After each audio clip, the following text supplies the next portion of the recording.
rather than deal with our anxiety, we build it out further. Now it's 5 or 6 feet. Now I won't let you even get close to me while I sit in the center going, oh, everything is so lonely, while I'm pushing everything away. So part of our job, each of us, is to determine what's our real legitimate ring of safety and how far away is our ring of fear. And part of our work of self-awareness is how do we bring them back together.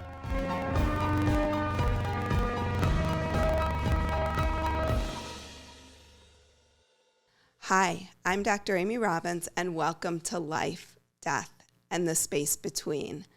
Today, I have been waiting for this interview, and I think I looked for this guy. I reached out to this guest back in July and couldn't get him on until now, which actually seems like the perfect time to have Mark Nepo on. And if you don't know Mark, Mark is an incredible spiritual teacher, one of the best of our times. He's a New York Times bestselling author, poet, spiritual advisor, and he's taught both poetry and spirituality for over 40 years.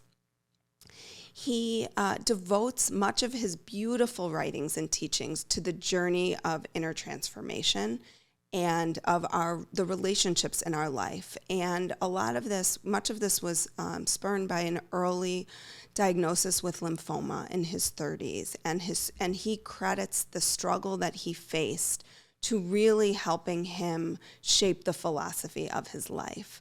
So today, Mark and I are going to dig into one of his 2 new books out this year, Falling Down and Getting Up. His other book, The Half-Life of Angels, is also out this year.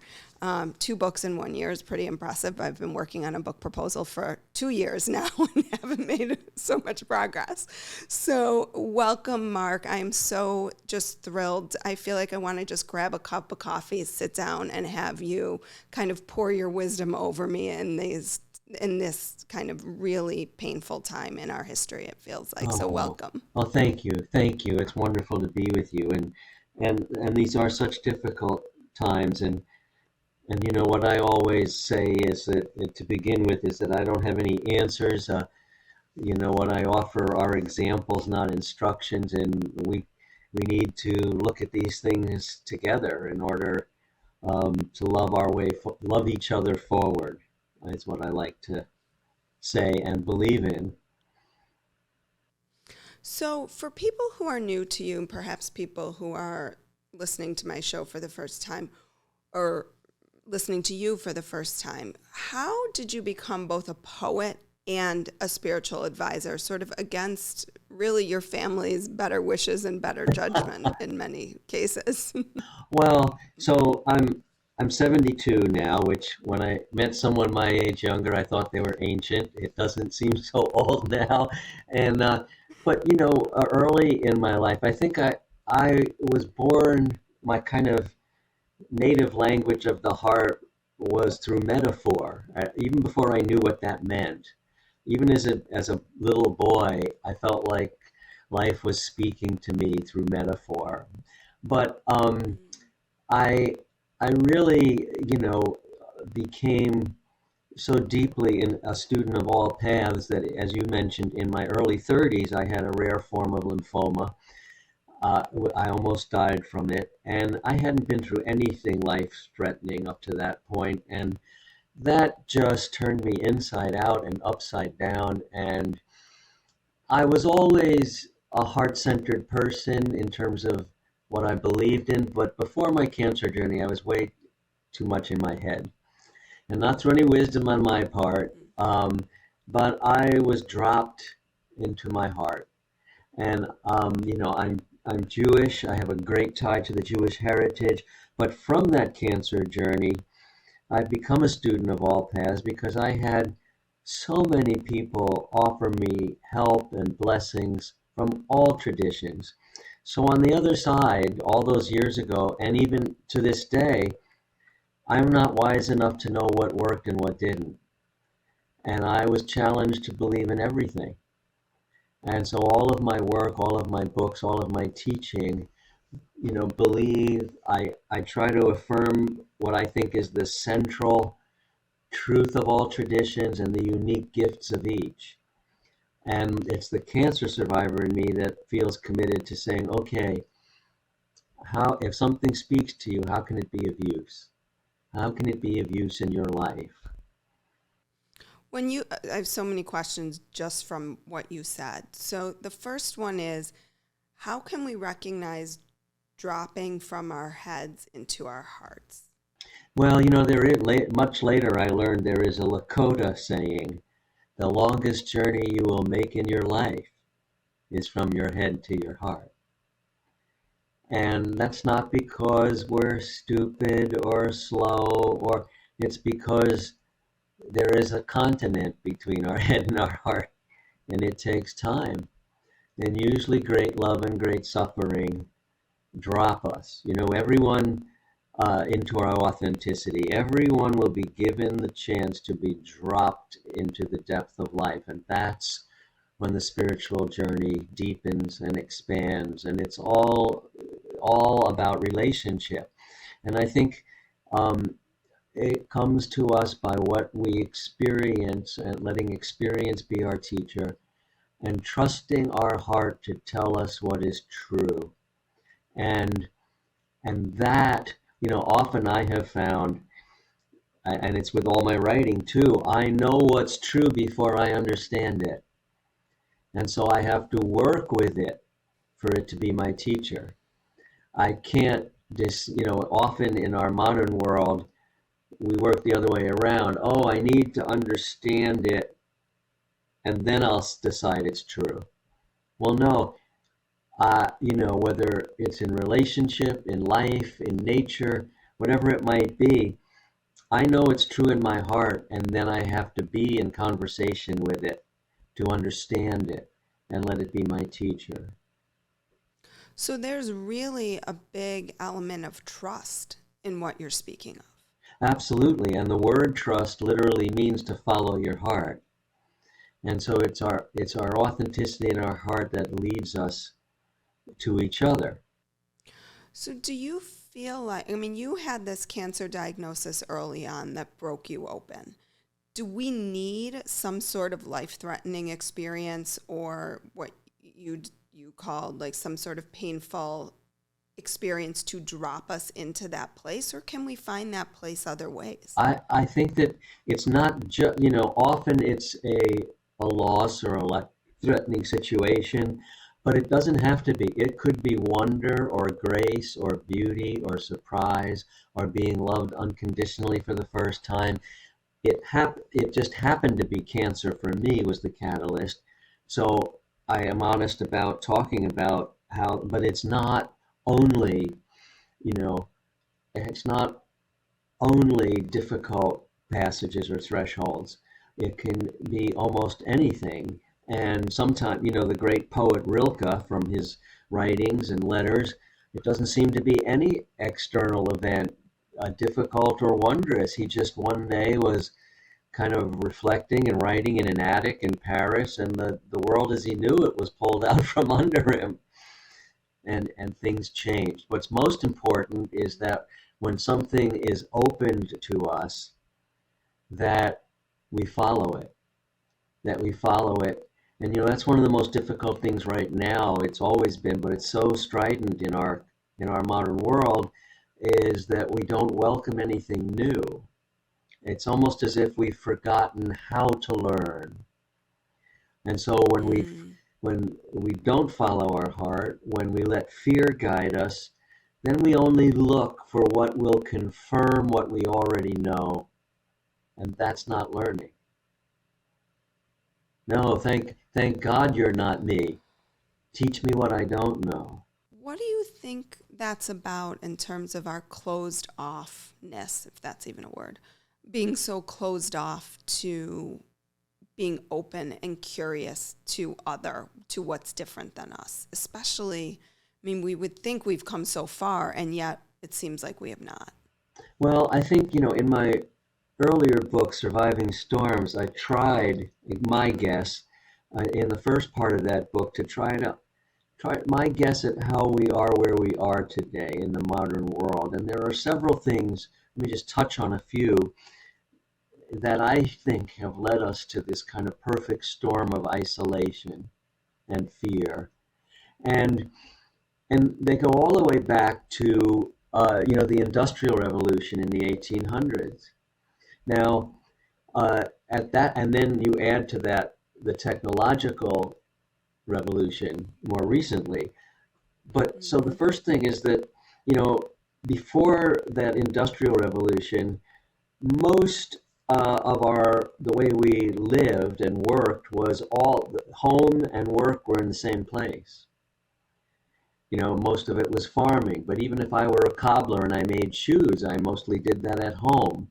And so now all of a sudden you have factories. And so the first thing that changes is we have to leave home to work. We actually spend most of our time somewhere else, and that community is broken. And the second part is that whatever we had done before that, um, we we did the entire process. We experienced wholeness. You planted the seeds and you went all the way through to harvest. Even if you made shoes, you skinned the animal, you made the shoes, made the laces, you made the heels. Well, now all of a sudden you're working in a factory, and for the god of efficiency and profit, you're said, no, you're just going to make laces for 40 hours a week, and you're going to do it away from home.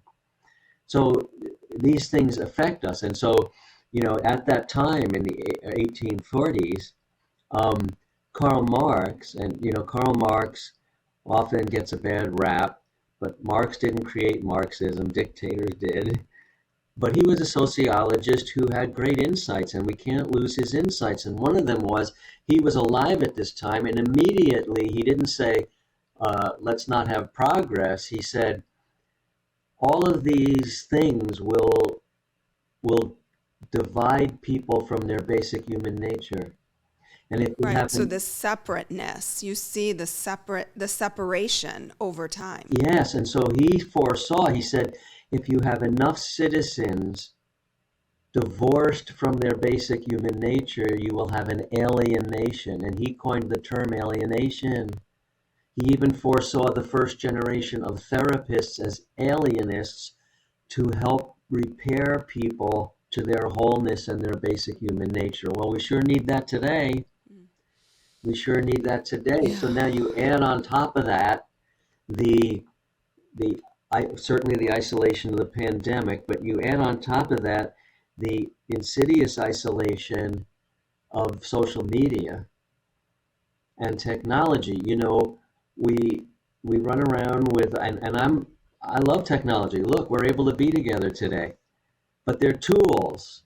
They're not places to live. And so,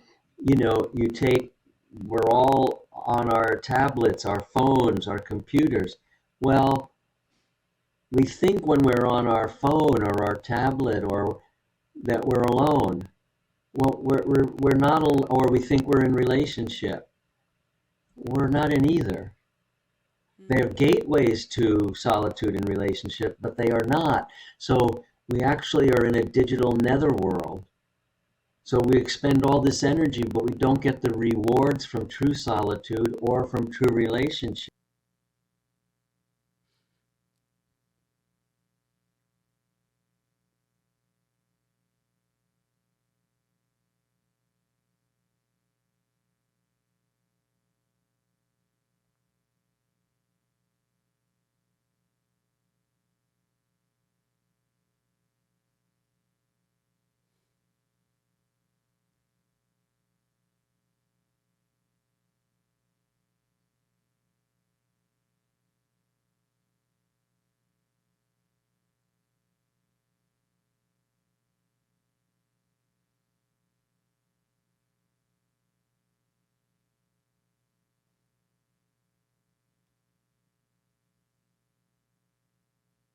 Mm-hmm. Mm.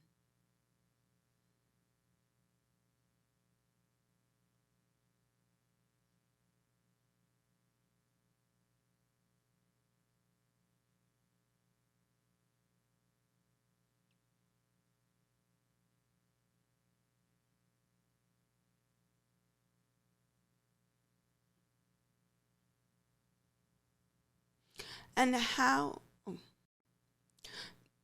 go ahead.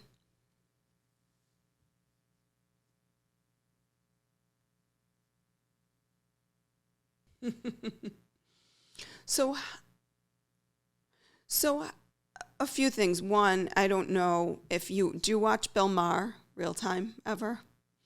He just, I think it was just last week, he spoke on this, his, and whatever he does at the end, I always forget what it's called, but he talked about not just social media, but that we no longer even go to the grocery store. We have someone who picks up our food, brings it to our door. And if we do go to the grocery store, we don't check out, we check out by ourselves. We don't even have those small interactions with other humans that make life meaningful. And you might not know this person. People have heard this if they've been listening for a while. I go to my grocery store every Sunday morning at the same time, unless I'm out of town. And when I'm there, I see the same people.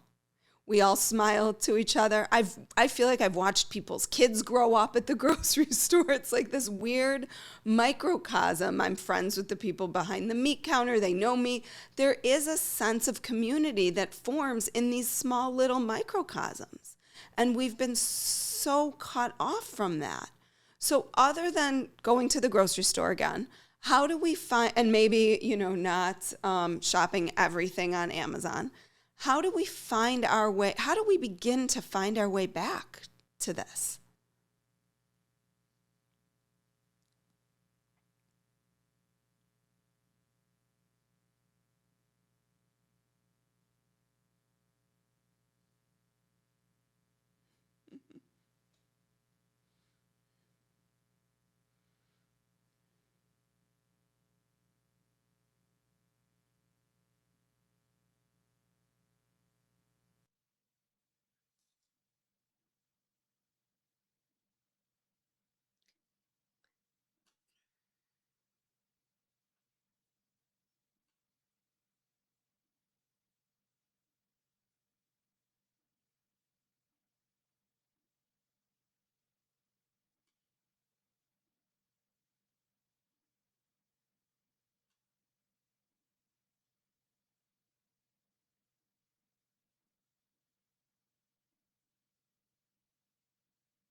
Mm-hmm.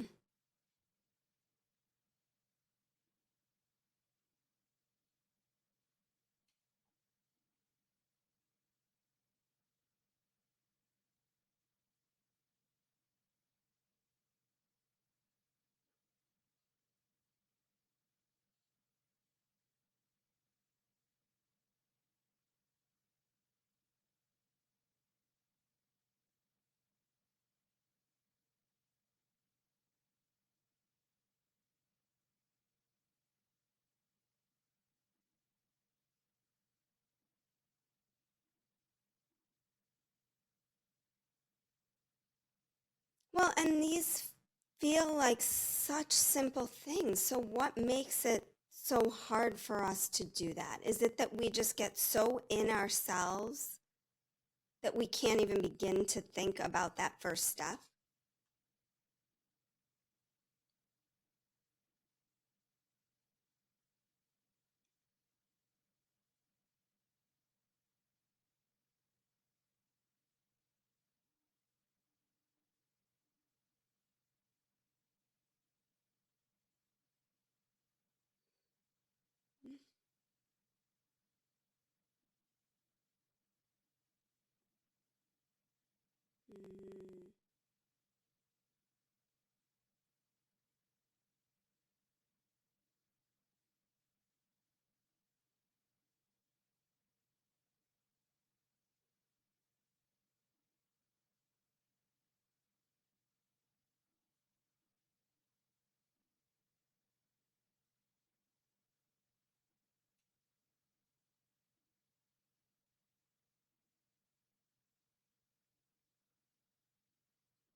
Mm-hmm.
Hmm.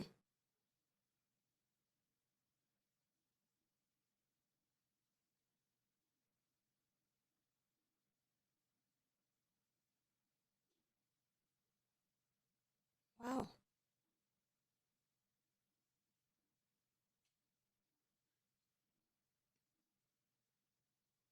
So you talk about fear, that these fear, grief, pain are our greatest teachers. How do we learn from them? How do we turn them into an inside job and explore them versus put four locks on our doors when everything that's coming at us feels scary?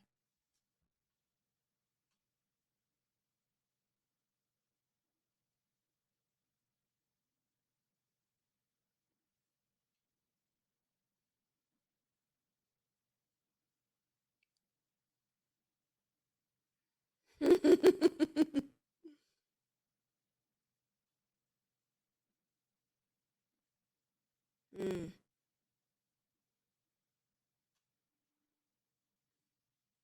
mhm.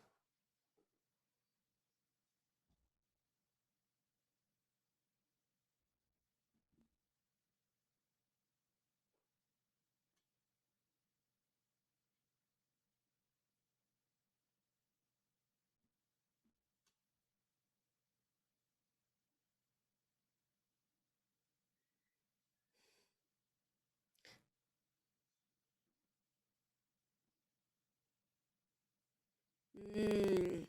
And that is, I think what you talk about is in your book, people who are present with pain move through it more quickly.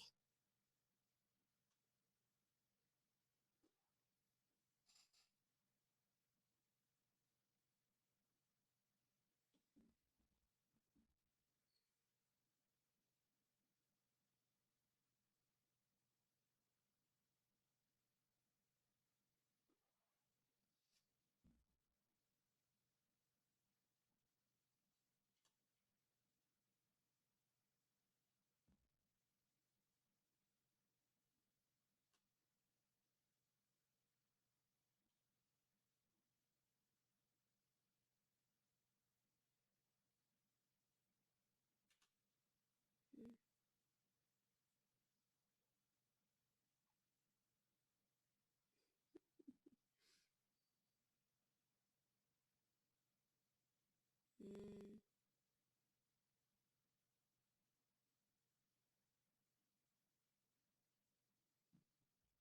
Yeah, I've been there.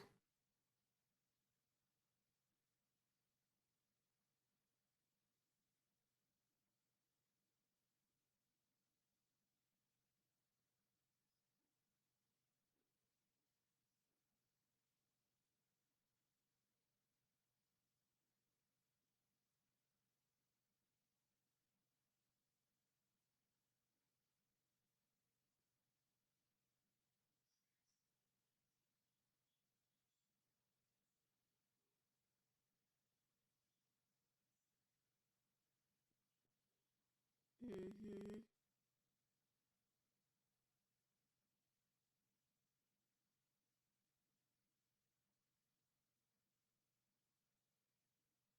So, how do we then move through that fear? What does that look like in practical life? Because I love what you said, and I agree. Like when you resist suffering, it becomes neurosis. And that's what I see in my work, right? Like people who are constantly resisting life. And I think John Briere, who's a trauma therapist, have you heard of him?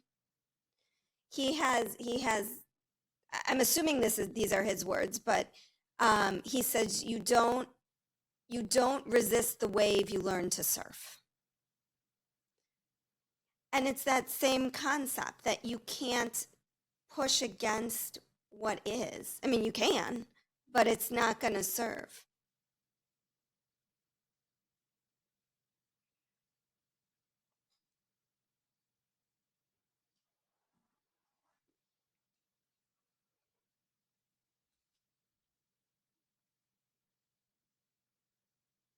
When you don't want to be scared, you already are.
Mm-hmm.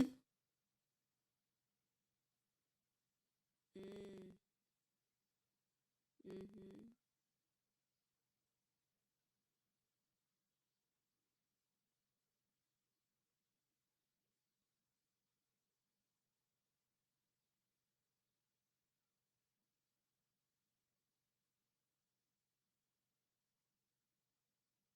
Right.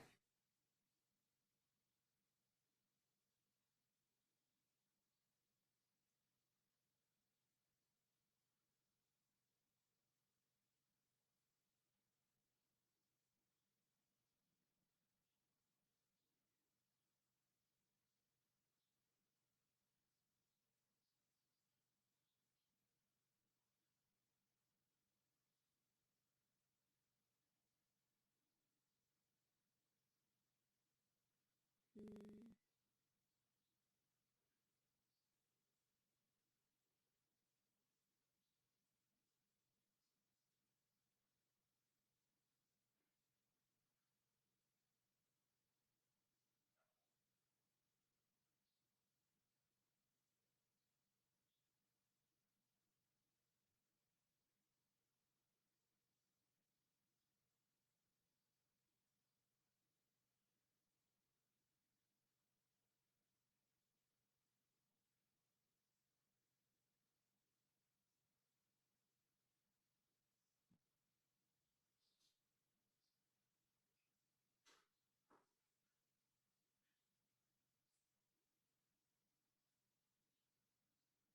So beautiful. I could just listen to you all day. And it's so inspiring because it is simple, simple. And we've complicated things.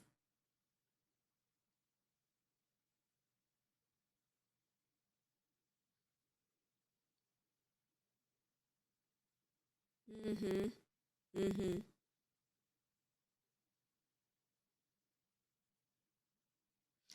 As someone who's taught spirituality for as long as you have, how do you define spirituality and what makes a spiritual warrior?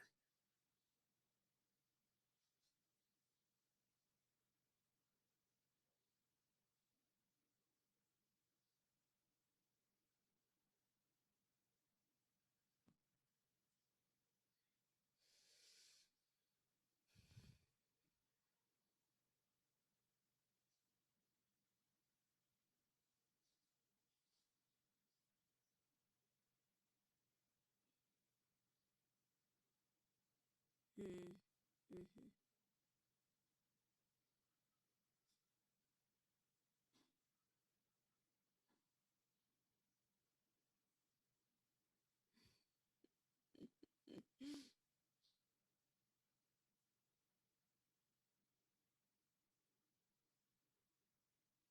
Mm-hmm.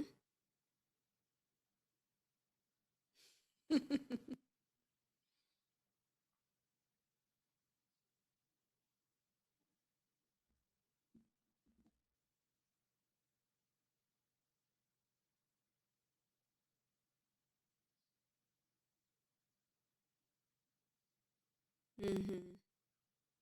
Mm-hmm.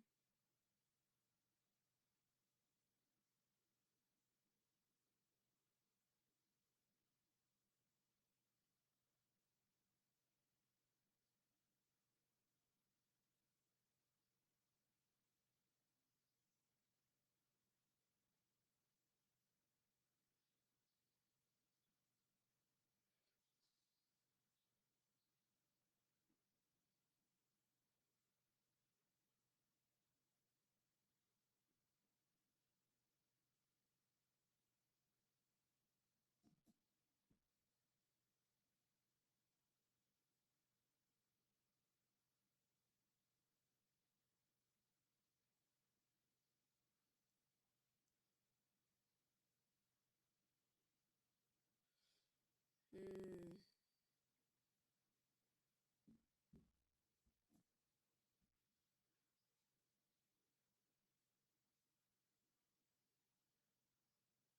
And how beautiful is that? Because I think what it really encapsulates is that this is ongoing, that it seems to me that there's never a sure knowing that my way is the right way and everybody else's is the wrong way. And that there's really this like curiosity and embracing of life and what life brings to us in every moment of every day and how each of those moments become teachers.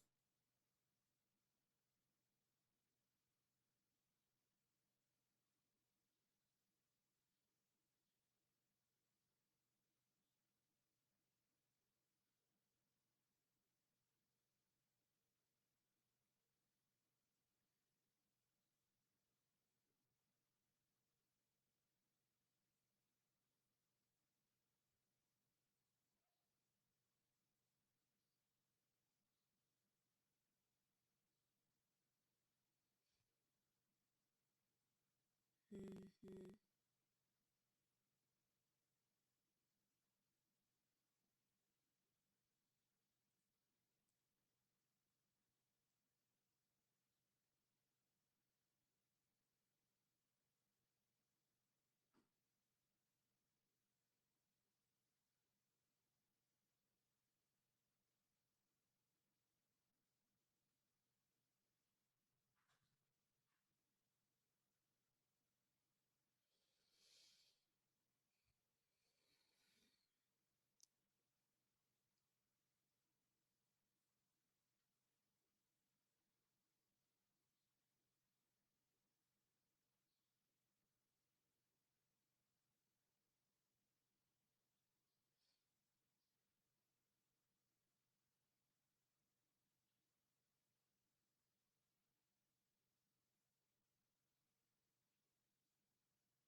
How much do you feel like we've stopped listening to one another as well with all of this?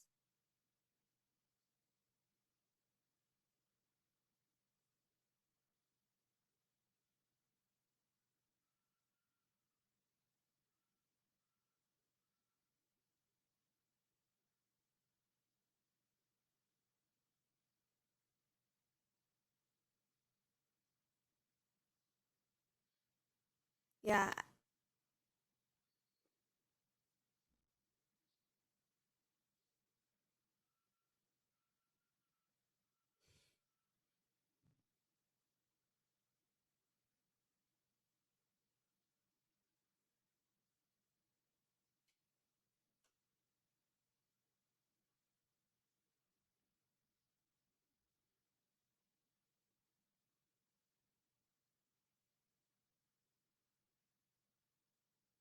Mm. You really get a lot of information in your dreams.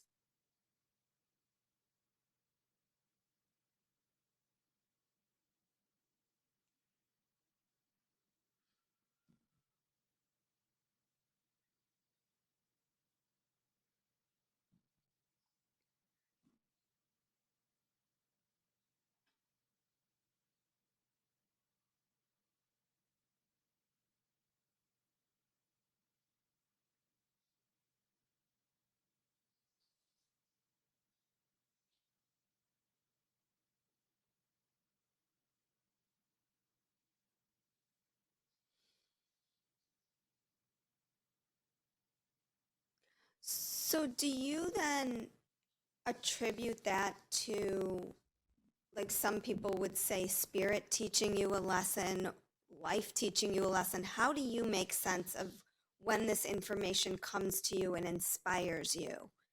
Where does it come from?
I mean, just the ability to have that shift in insight is so powerful. And in my work with people, it's hard to get people to that place because they want to stay in their own brokenness so often.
It's so interesting as you're talking because what I'm thinking about and what I've been thinking about, particularly over the last 2 weeks as a Jewish woman, but also over the last 4 years as a therapist, is that it's historically that has been the experience of a therapist. You are there with someone while they are in this space of pain, of feeling broken, but you hold that hope. Over the past 4 years, as therapists, we've been in this same world in a way I'm not sure when else in the course of certainly more modern history that has been the case. Maybe, I mean, maybe Vietnam, things along those lines.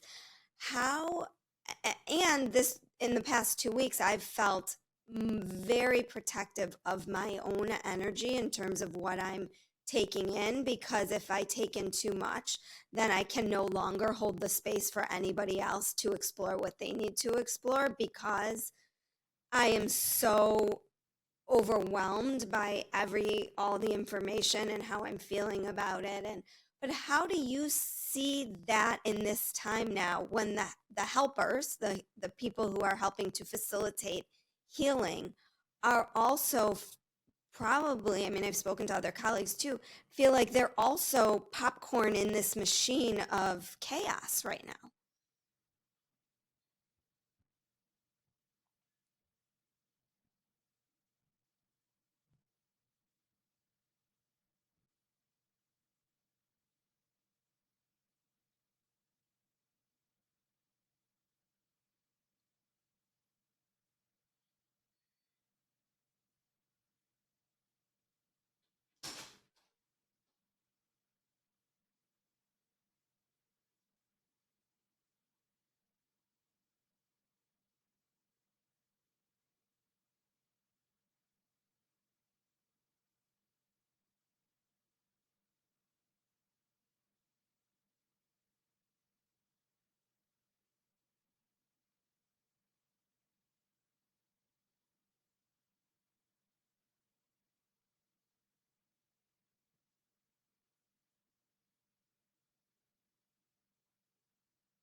Mm-hmm.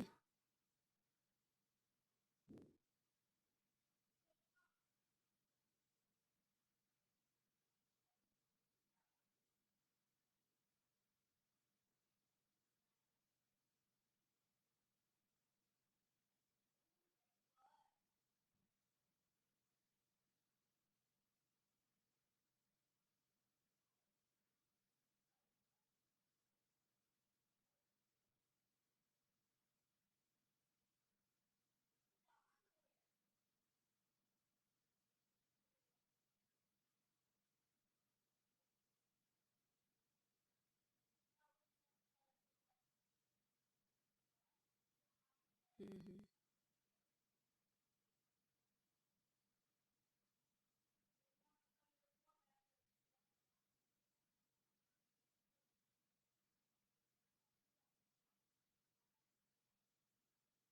Mm-hmm.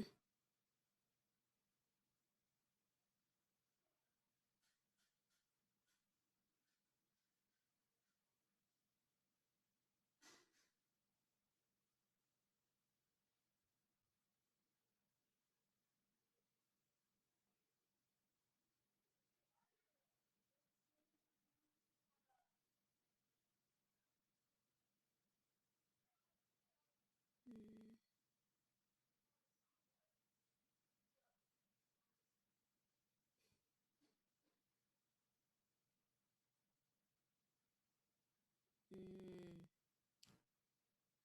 Mm-hmm.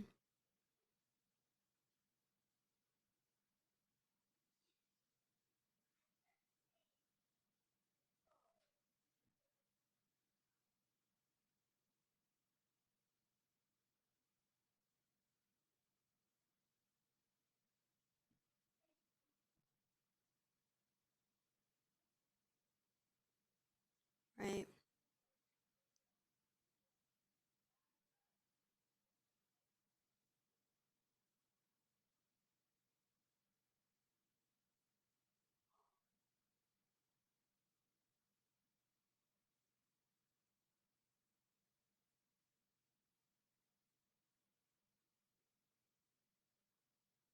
Mm.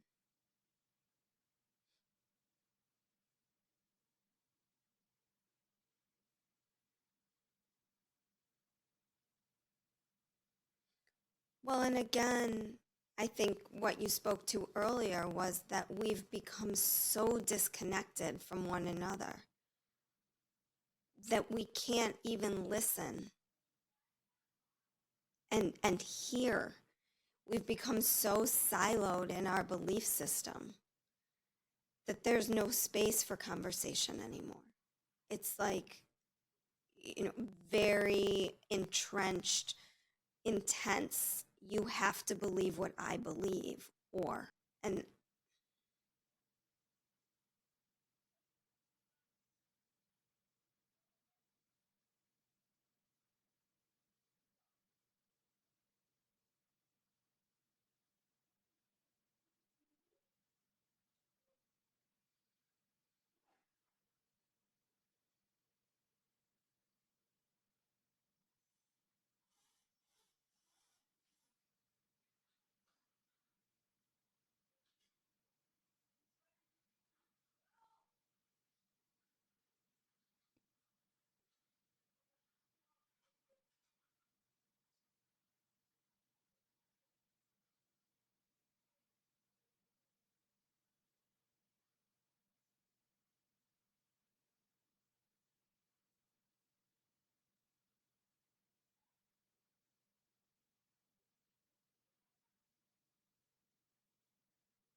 well, it's not dissimilar to what you spoke about with the shaman and the healer. That you can't get pulled into the illness, but also how do you not get pulled into the illness, which is easier, a little bit easier when you're maybe facilitating healing. I just want to ask you one last question. Again, I would like just stay here all day. Um, the title of your book, Falling Down and Getting Up, it makes me think of a toddler. and their ability to, when they fall and we say, "You're okay," and then they pick themselves back up. How do, and it seems like it gets harder the older we get in life to, even though when they're little, we want to rush in, and as a parent, you want to rush in and pick them right back up, but they seem to bounce back much easier than we do as adults. So how do we fall down and get right back up?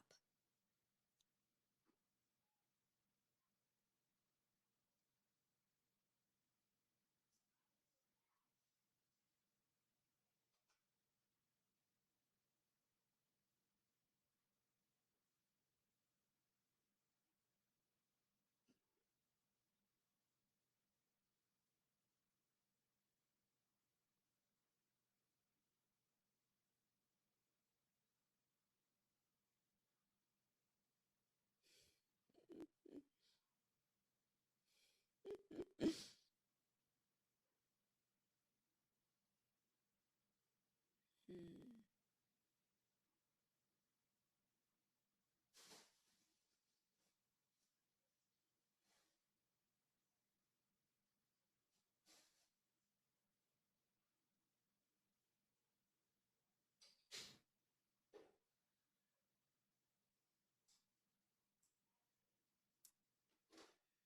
Right.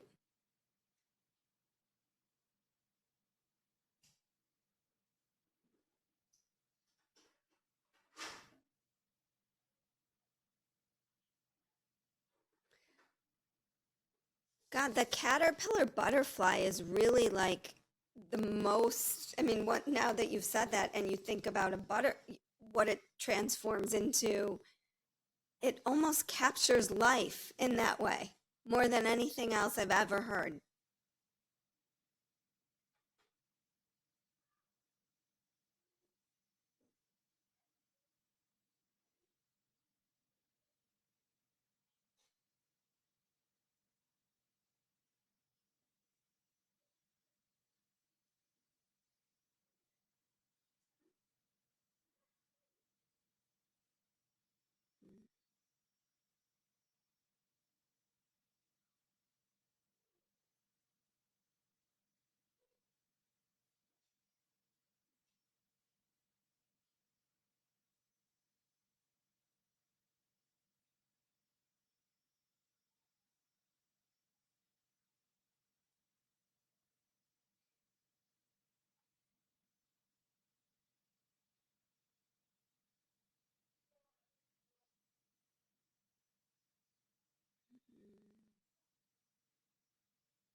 Hmm.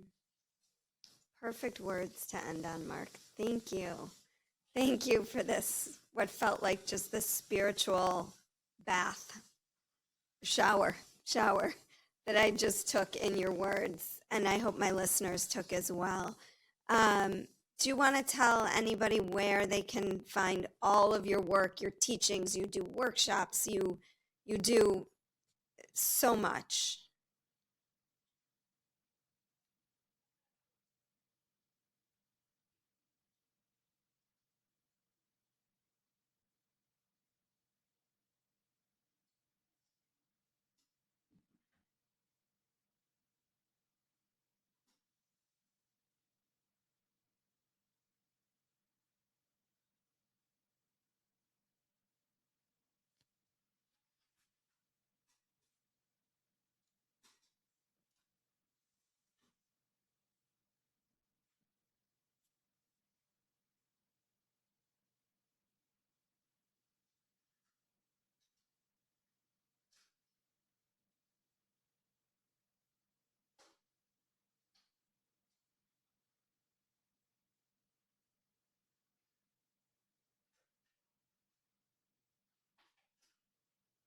Well, thank you. I'm sure that some of my listeners will check those out. So, Mark, thank you so much for your time, your wisdom over the course of your life. It's really profound and beautiful. There's so much more I wanted to share. I have things underlined, I have things marked in here, but, eh, you know, this is a journey, right? This spiritual life that we are living. So, thank you for being part of my journey, my listeners' journeys today. I'm so grateful.